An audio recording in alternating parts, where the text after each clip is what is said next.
Hello guys, welcome back. Today we're talking about trust. In today's world, all of us trust something. We trust our banks to keep our money safe. We trust mass media to provide us with truthful information, local and world events. We trust our governments to work in our best interests. We trust social media to keep our data private and not to engage in censorship. Well, you probably realize at this point that I'm kind of pulling your leg here.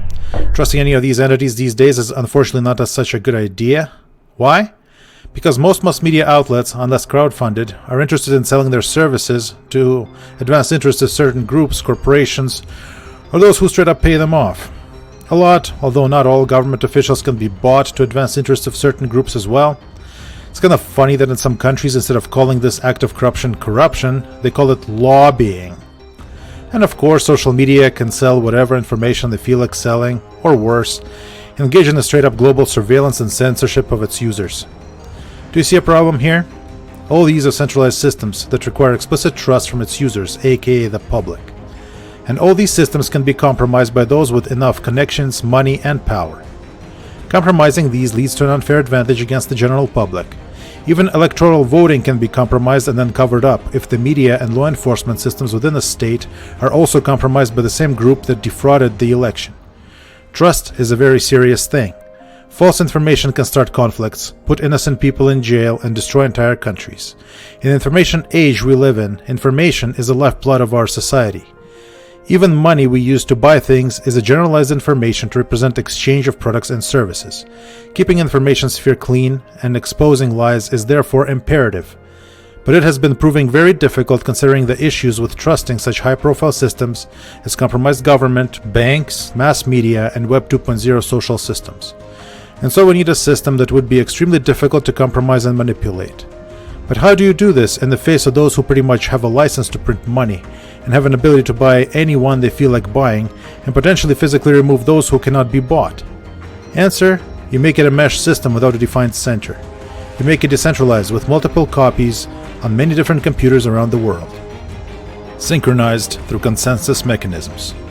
Enter the blockchain. A blockchain is at its core a glorified linked list with blocks as list nodes. Each block in the list stores a number of transactions, then gets signed and added to the chain by the miner in the case of a proof-of-work consensus. Then the same block gets verified by either miners in the network to make sure the lead miner did not add any fraudulent transactions to the block.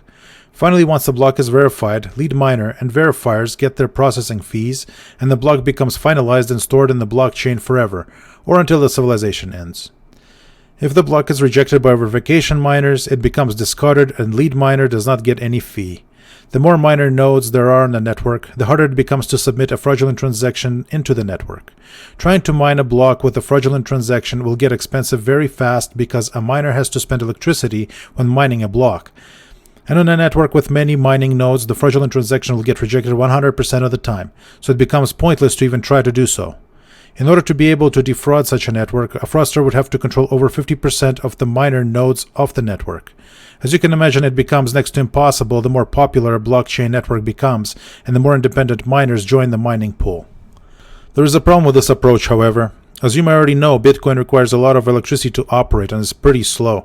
For example, while Visa credit payment system can handle about 50,000 transactions every second, Bitcoin only handles about 5 to 7 transactions per second. This is a problem. High energy consumption to mine blocks, and such a small transaction throughput prevents using Bitcoin on par with systems like Visa. However, tech geeks are not called geeks for nothing. They came up with new and improved ways to handle blockchain transactions, a consensus mechanism called proof of stake. Here, instead of using computer processing power to mine a hash block, a crypto token holder would lock up some cryptocurrency in the staking pool. A proof-of-stake algorithm would then select a minter at random.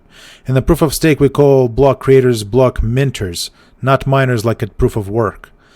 So, an algorithm picks a minter at random, usually with weight-based randomizer, depending on how much currency was staked by the minter. Then once a block is minted, signed, and added to the blockchain, other minters verify the block. If the block is confirmed, it stays on the chain. If the block is fraudulent, it gets removed, and the lead minter loses minting rights and can even lose all or part of the stake due to partial burning of the staked currency. This basically serves as punishment mechanism for attempting to defraud the system. Proof of stake is faster and requires less electricity than proof of work. Solana has an algorithm that is a mix of proof of stake and proof of history. One of the bottlenecks of any blockchain, no matter if it runs on proof of work or proof of stake consensus, is synchronization of time of blocks on the chain between different miner or minter nodes. In Solana, this bottleneck was resolved with a proof of history approach. It has something to do with CPU cycles and is quite complicated to the point we would have to get into explanation of how CPUs work, so I will omit it for now. Just understand that it is used for block time synchronization. It is a major part of what makes Solana so fast. Proof of history for block synchronization, proof of stake for block verification. Early on, blockchains were only used to record transactions as numbers only, like financial transactions, for example. But then we got an ability to use blockchains to store extra data on the chain as well. Ethereum became a pioneer in this field with its smart contracts, which are little programs that determine how information is handled on the chain. Ethereum is still running on the proof of work consensus, but Ethereum 2.0 is supposed to be moving to proof of stake approach. Even though Ethereum is a pioneer here, its level 1 transaction speed is slow and can get expensive fast. You could use level 2 methods here, but to me, if a blockchain has to be layered to be usable, there is a problem. And it makes me think, if Ethereum level 2 solution can speed up Ethereum, what if in the future we get Solana level 2 solutions? How crazy fast would those be? Although looking at how fast Solana already is, I don't think we will need Solana level 2s, except for perhaps a privacy layer. But that is a talk for another time. So this is it. In the blockchain, you do not have to trust people running the network. You don't have to trust an organization or a company. Core changes have to be voted on by the community or token holders, and you trust the programming, the mechanism behind the system, which is open source and you can review it yourself if you understand the code. This mechanism does not feel greed or pity or fear. It just works and does what it's supposed to do. And so we came to the end of this video. In the next video, we're actually going to start doing some programming using Rust. So don't forget to like and subscribe, and I see you in the next one. Bye.